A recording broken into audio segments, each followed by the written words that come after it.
We're going to call the meeting to order.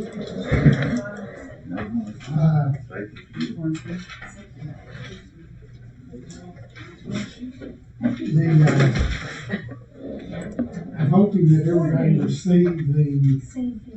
I'm sorry. Sandy makes I'm going to stay with you. Oh, she's not. Hope everybody received this. Not very well. I know we sent it out last week where we were looking at how much the savings were and what it has cost us for raises.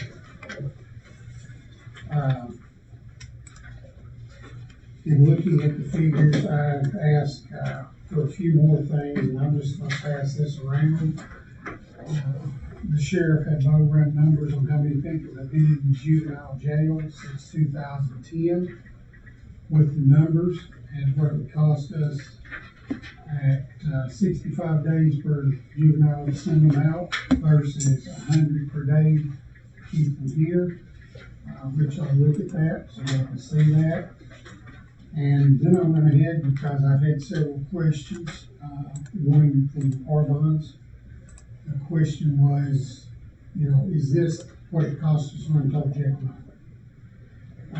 400,000 salaries, it costs us about $220,825 if we're keeping it full. To feed them, put uniforms on, shoes, whole 9 yards for a total of $620,825. In addition to the liability. That's specific to the juvenile. That's specific to the juvenile. So I was also asked by someone, is anyone going to lose their job? No. Everyone is being moved into an open position. They're applying for the position. They're open, and the sheriff has assured me that no one will be terminated. We do have a couple of people who are retired. We also have other people that are going to retire, so this is, that we're going to have that every day. Trying to think if there were any other questions that were asked about it, and so I can go ahead and answer them, so we can go ahead and look at it.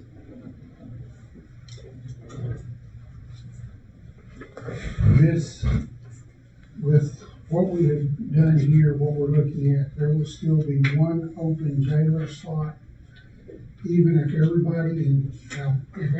nobody retired and everybody stayed, there would not be any open jailer slots. So if one is retired, there is going to be one open jailer slot even after this is through. And if you look at the very back page on that form, it gives you what it currently costs us to operate the sheriff's department for salaries, insurance. Yes, it does. This includes Social Security, retirement, insurance. The total benefit package is 1.880. The total compensation is 5.420. And the proposed would change it 1.755 and 5.345, basically.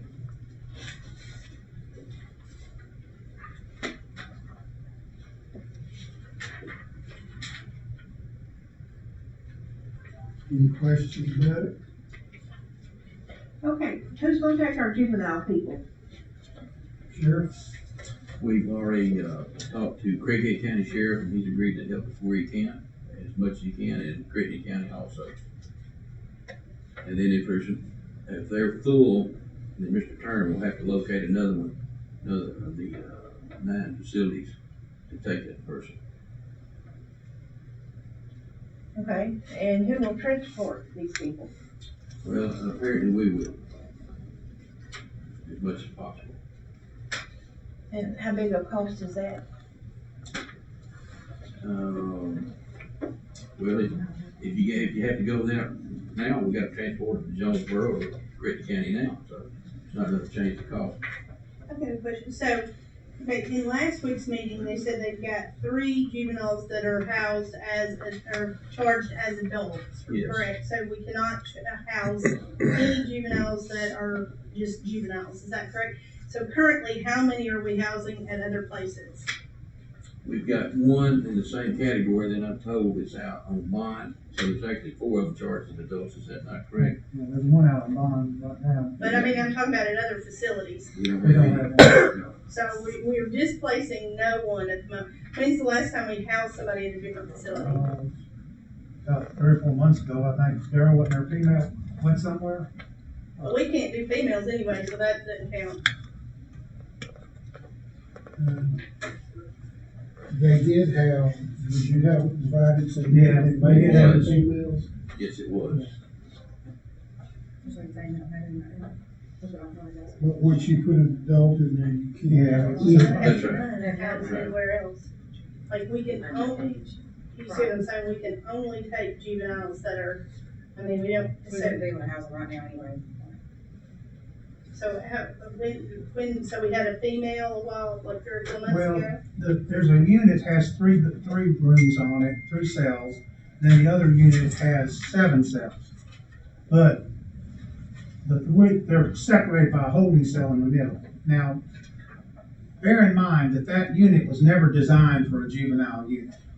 And when this adult thing came in, it's really kind of mixed up thing because you can't really operate it near with females because they're too close together with those adults. So we've just really not been able to take any females. So that's basically we've been just closing that unit off with the 3 beds in it. And we use it for like we got one boy that caused us a lot of problems.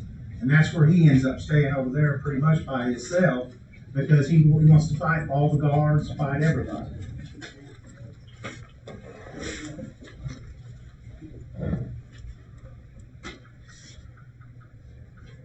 In the jail, we wanted, I mean, this was a question that had come up. I know you guys said 13 beds, so is it like 2 beds in each cell, or is there 13 There's cells? 2 cells that has 2 beds in them, but we don't put, with juveniles, we've never liked to do that because every time we put 2 boys in those cells together, they end up in a fight. So we only really ever use them one person to a cell. So really, you can only hold 11. That's basically what we've ever held out there.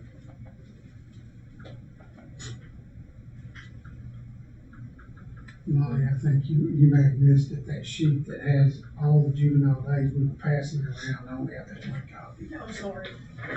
I'm just kidding, sorry.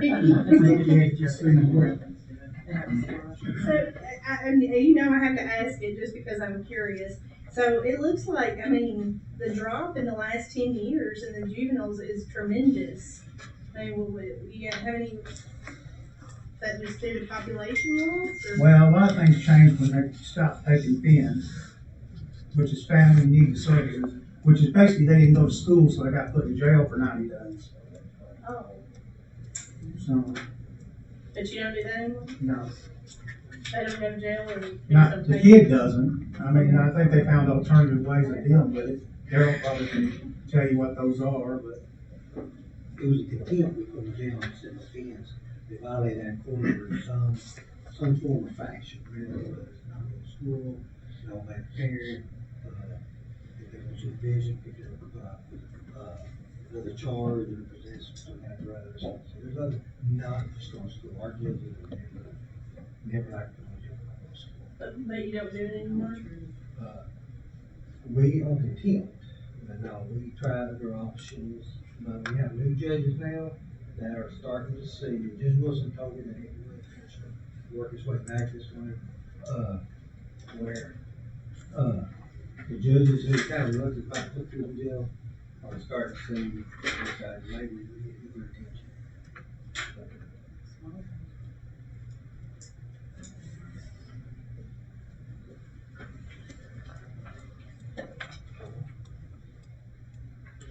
So like the ones that get charged, as an adult, but they're juvenile, we can't house them. Is there area in the other jail that we could block off and No. house them there? No. So then the President Trump signed a order back in 2020, and he forbid anyone under 18 years old being in an adult jail.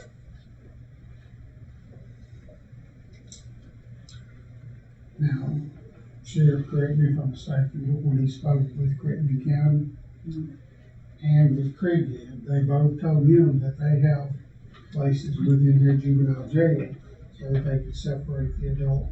One charges adult and one charges juvenile. So, you know, when you can keep 30 or almost the same price you can keep 11. And that makes a difference. That's what we're looking at today. This is all about the business side of it. So what if they don't take them? What happens after that? You know, if we ain't got a center and no other county will take them, and there's 12 or 13 other counties? There's 13 right now, and they'll be down to 9 outside of these two here, outside of Craighead. The Okay, next what happens closest, to the child after that then, if nobody wants to take them? Mr. Turner had to call around and find out which one facility would take that person. I think the next closest one's down in Arkansas County, am I correct? Okay, but that's what I'm asking. If nobody takes them in those other 12 or 13 other facilities, you put them back out on the street, is what I'm trying to ask. We're gonna have to refer that to Mr. Turner. That's a juvenile officer. That's a juvenile question. Because we can't put them in jail without a juvenile doing it. We can't even put them in jail We without a don't put them in juvenile jail. officer. We do not put them in jail. That's the juvenile's responsibility to decide what to do with that person. We had to sign a release. You have to release it, Sign a release, yes.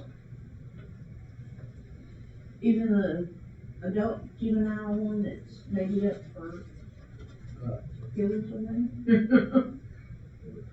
I think that's such a case-by-case basis, and a lot of things would depend on the judge and the situation. I mean, Oh, I don't think they could probably answer that definitively at this point, but the likelihood, based on the numbers that you've seen, the likelihood of all 11 facilities being completely Slim. full is so slim. That's right.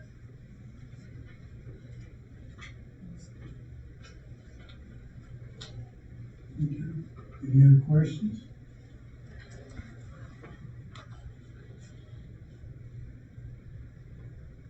So would you say that that's accurate, that there's, I mean, over the last 3 or 4 months, you've only had 3 juveniles that needed to be in jail? It's supposed to total.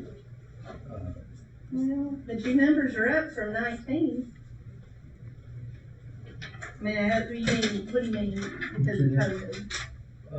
There, in March 2000, just to come back and release all that we could because of the COVID situation. Unless there's, violent felonies.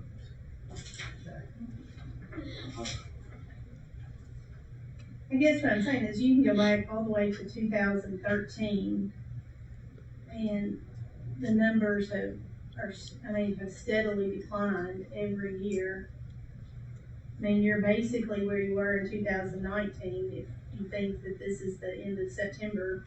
I mean, But there's some instances we would try to place on we couldn't because of the situation out there now. We would try to find a place and it was like that. We did have one individual that got serious charge in our jail, so we had to put another jail and light him out the side. We finally tried Monterey, which was emergency family. Was unable to do that.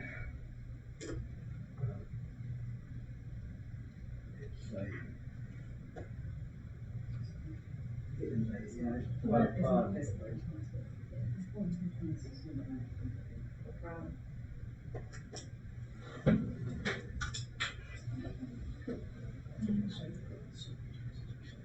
It's just fiscal, I mean, it's just not, basically, it's not fiscally responsible for us to keep it open. Well, It state, brings anything. so if you start doing savory, the state ordered assessment to do, that require us to do on violent offenders, that had kind of opened up for other options for us, okay?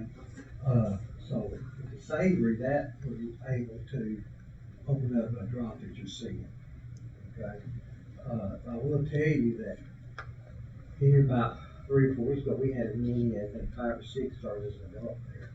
I don't know of any county that holds that many juvenile charges as an adult. And, that's where they were at. And so then that, normally we use that one side for juvenile not charged an adult, or even girl charged an adult.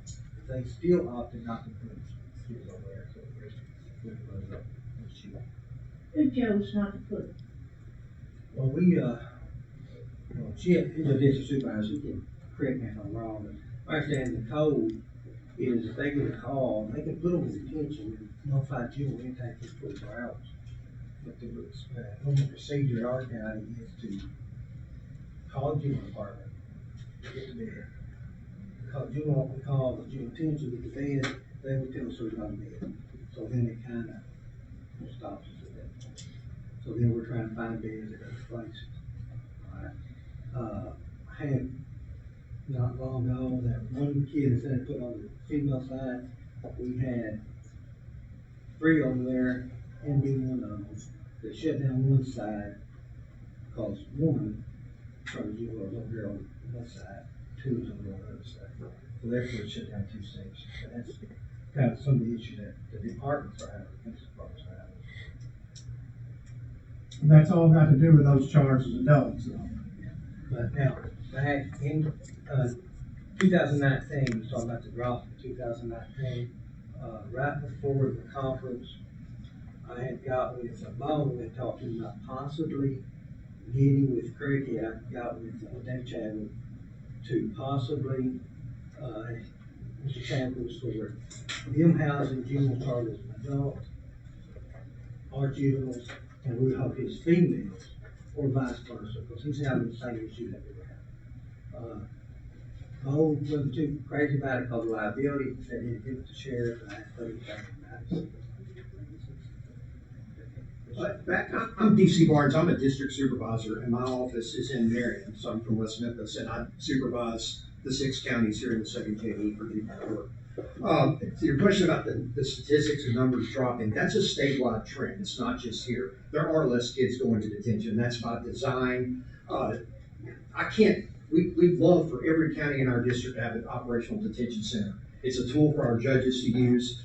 That would be great. Unfortunately, finances and operations are things that we can't control, and we understand that. So if it's a matter of dollars and it's not going to happen, it's just not going to happen. And I'm not here to, say that's a good thing or a bad thing. It's just, it is what it is. When you work in juvenile court 30 years, as long as I've done it, you learn how to put round pieces in square pegs and in square holes. So we have to learn to work what we have. The numbers are dropping. There's some things the state did about 5 years ago that involved assessments of juveniles, where when they come in, we do these mandated assessments for mental health, for alcohol, drugs. And you get an extra person to do that, didn't you? Or a part-time person? A lot of places around the state, some specialized training we did with the University of Massachusetts Medical School, and we went through a long training period to be certified to do it. And it helps us determine if the kid's going to be more likely to offend again violently, and what's the best level of supervision. In essence, what it's really done is it's sort of dumbed everything down a notch. It's like, okay, instead of having more kids on probation, we want you to depart more kids, which is a step under. Instead of more kids going to detention, we want you to put those kids on probation. Instead of more kids going to division of youth services, try to put them in detention. So it's leveled everything off. So that's why all the numbers are different over a trend of the last probably 5 or 6 years is what they used to be. Again, it's not a good thing or a bad thing, but it is a thing. And that's the things that you'll have to consider. I've had a chance to speak to the sheriff. I know he wants to see things run as efficiently as possible. He wants your juveniles to be housed when they need to be housed. I know Daryl wants them to be housed. I know our judges do. There's just things that we all can't have our way, and we understand that. I'm here to listen today and offer some advice if I can to anybody that wants it, but I'm mainly here to listen because I've got to go back and report back to my judges, hey, what are we going to do now? What are our options left that we're going to deal with in Mississippi County? So, not against anybody, I'm for all of us working together, and I hope that's what we come up with at the end of the day with whatever we're facing with. So I'm here. You want to ask me any questions? I do have a question. Yes, sir. If I may, Mr. Chairman. What type kids go to DYS and how do they get there? Yes, sir. DYS kids are going to be that's like the juvenile prison, is what, the training school, reform school, DYS. So those are going to be the worst of the worst. Typically in our counties, Mississippi County, Crittenden County, especially Blytheville and West Memphis, share a lot of things in common with crime. So We're gonna see multiple gun charges, multiple drug charges, kids that have committed, violent acts. And usually there's a history in juvenile court, so they've been there a while. Those are gonna be the kids that are gonna to DYS. Now, it's gotten harder to send them because we have this new Savory assessment. We used to have a one-page assessment that we filled out, and they had a score. If that score was over 5, then they left and they went. It was a recommendation of the judge to go. Now, it's about a 3-hour interview process, and it's a 24-point questionnaire that we go through, and it gives you these different raters, and it takes a while to do it. In my opinion, it gives the juvenile more the benefit of the doubt, which is not a bad thing all the time. Some juveniles need it, but it's harder to send them, in my opinion, just based on mine.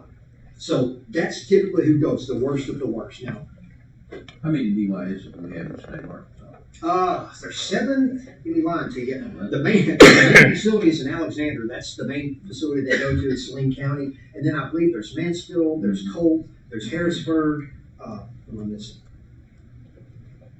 DeWitt. I want to say 7 or 5 satellite facilities. They'll go to the central facility, and at that point, they'll take this Savory that we've done. They'll look at what their needs are. And they'll say, okay, this kid's got drug problems, he's got educational problems, and he's got whatever. So we're going to focus on those problems to get him back in society. So they'll ship him off after they observe him and figure out what all he needs. They'll ship him to one of the other facilities in the state and try to make him achieve those goals before they can be released. So it's an indefinite period of time. They're not there for like 6 months or 5 months. They're there until those goals have been met and accomplished, whether that be until they turn 21 or whether that be 6 months. So it just sort of depends. It's an indefinite placement, time placement. Last question. Yes, sir. How do they get in C-STEP from Camp Robinson? Yeah, good question. C-STEP and boot camp programs are good. They're great. Camp Robinson, the C-STEP program, is a statewide boot camp program. It's 8 weeks. And our judicial district has 2 beds per class. I think there's maybe 3 classes a year. So we have 6 kids that we can send by district. So that's our 6 counties get 6 kids. So it sort of boils up to maybe 1 a year for each county in the district. It's hard. We're in competition. Everybody wants those beds. The funding for those programs have dropped. And, we used to be able to get them in easier 15, 20 years ago, but now it's getting a little bit harder. Great program. There's another one called Youth Challenge. It's a 22-week program. The kid can't be on probation for anything, so we have to go through and clear their charges. At the end of 22 weeks, they have their GED, and I think they make like $2,400. And it's a recruiting tool for the National Guard. They want them to roll straight in and enlist and go into the Guard, which, hey, if we can get them all to do that, sure, we'd be solving problems. Does Mississippi County currently have anybody in those programs? Crittenden County? Mississippi. Not right now. Yeah, it's really, You have to be a mentor also. it's a hard process to get somebody in there, and we don't want to waste it with certain kids.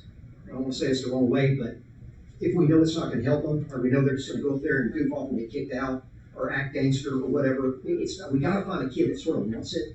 And if they want it and they're going to go up there, yeah, it's a good shot. Some of them already, they'll tell their attorney, I want to go C-STEP, and I'm just sitting there thinking, there's no way you're going to make it there. So it has to be somebody that at least wants to take the steps to do what's right. All of these programs you're talking about though are after they have been to court and seen the judge, and you bet when Youth Challenge is not. Division of Youth Services, that's like being sentenced to prison. It's the same equivalent of a juvenile as an adult being sent to prison. And then the boot camp, C-STEP, you have to have a court order to go to that. So those two, you need to be in front of a judge to do. The Youth Challenge, you don't. That's a volunteer program, but we have to have their record cleared. And so if they're an offender and they're currently on probation, you do have to go to court to suspend their probation or whatever so they can get accepted into the program. So, Okay, you've been here 30 years. yes, ma'am. Has any other counties dropped their juvenile detention center? Yes. They have? In my district, in our district, no.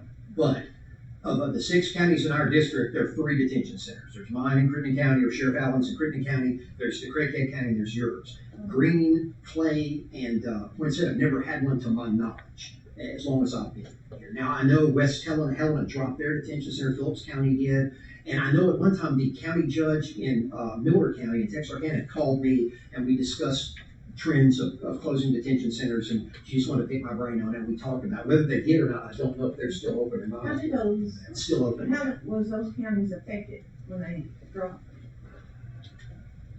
Or were they even affected? Well, I don't know. Phillips County, I mean, I'm not gonna move there. but I don't know if y'all are planning to work together. I don't know. I hate to say that, I hate to speculate and say it's gotten worse or it's gotten better, because I just don't know what their stats are. So I don't know. Sheriff? You don't want Batesville close theirs? Yes. Well, internal problems. They had a lot of it wasn't because of funding or money, they had internal problems. There were several allegations that came about, and I know you're all talking about liability. There were some allegations with staff against kids. There were several things that happened. Actually, there's a co-supervisor, Lewis Davis, and he's in Craighead County. Lewis is out of town, so y'all got me. So Lewis and I actually went to that facility, toured it, talked to the people there, and there were some practices there that they were doing that were probably a little bit archaic. About the way they were restraining and things like that, and a lot of that stuff got out. And I know our judges at that time, Barbara Halsey, had us pull everybody out of that facility that was there from any of our counties because she didn't like the allegations of some of the things that were going on. And I think we stopped using them after that. And then, from what I understand, the problems progressed, and the state probably came in and closed down more so than they were advised to close it by the state. Which was terrible because it was $60 a day and they transported it anywhere in the state. So it's terrible that it closed because I know Poinsett County just thoroughly depended on them for to house their kids. And I think Clay and Green did too. Thank you, sir. Okay. I'm here, so ask away if you think of anything else. All right. Who's on this committee? So it goes, so if we were to move it, so I don't really understand the differences between those committees. So fire and safety, it's the recommendation We just recommend those personnel. and then, so I'll move it over, or I recommend that we move it to personnel. I'll second it. Okay. A motion is second. Is there any further discussion? All in favor, say aye. Aye. There being no other business for public police and fire right at the moment, we'll go ahead and adjourn this meeting.